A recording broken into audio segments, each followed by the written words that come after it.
Well, for more on Wang Yi's visit to India, we're going to get some perspective with Sourabh Gupta. He is the Senior Asia-Pacific International Relations Policy Specialist at the Institute for China-America Studies. Welcome to the broadcast. Thank you. The Chinese Foreign Minister Wang Yi and his foreign counterpart Sergei Lavrov will be meeting with the External Affairs Minister. What is on the agenda, Sourabh? They have been, India, China, and Russia have met for the past 15 years at a foreign ministerial level. They exchange notes about the situation in the world and their positions on these various issues. The discussion will be wide-ranging, and it will be an update of exchanging the notes on global issues. Like what? It could be. It will be on Syria. It'll be with regard to the Middle East and the Israel-Palestine dispute. It'll touch upon Afghanistan, and it'll touch upon Asia-side issues also, Asia-Pacific issues also. So this is kind of exchanging notes on global issues from time to time on a continuous basis to see that each of them are on the same page roughly. Let's talk about the border dispute claimed by both China and Bhutan, an ally of India, that ended with a mutual disengagement in late August. That issue has been essentially settled for the time being.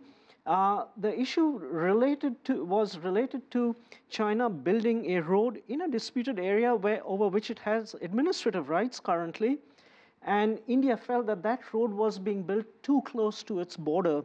It agreed that that territory does not belong to India. It does belong to Bhutan.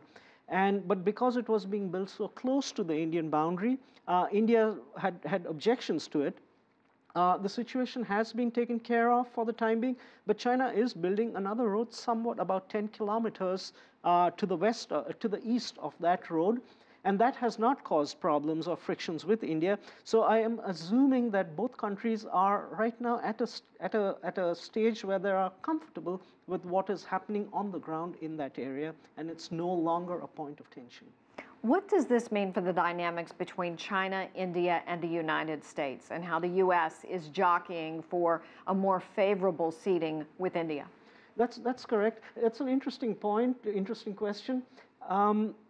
The U.S. of course, wants to deepen ties with India, but the U.S. stays out of boundary issues, Himalayan boundary issues between India and China. India also keeps the U.S. generally out of it because it could complicate the issue, which is already a complicated issue, and would like to deal with it in a bilateral context. But India, too, seeks that relationship with the U.S. more in a broader Asia-Pacific strategic context, because it feels China is rising up so swiftly, and it needs other powers to kind of support it to balance China's rise. The US, too, looks at it from that perspective. So there is a sort of loose balancing that is happening between India and the US with regard to China's rise. What about the US investment in this China-Pakistan economic corridor area? How will this play out? China is vested in a very big way with regard to the China-Pakistan economic corridor. There have been some issues of late because, of course, this corridor goes through Pakistani-administered Kashmir. And India has raised objections to that because this being disputed territory. If Pakistan were to build those dams, et cetera, other connectivity networks in that area, that's fine. But a foreign external power should not be doing that. So India has raised objections to China pouring money into that. Now, these are long, difficult projects. These are complicated infrastructure projects with long gestation periods. So many of these projects are in that neighborhood are not necessarily taking off.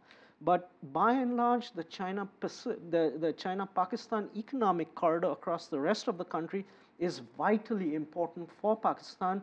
And India, by and large, does not have real objections to the rest of that corridor. It has a very specific objection to a part of that corridor in a disputed part of Pakistan. Kashmir. Yeah. Of Kashmir, exactly. All righty.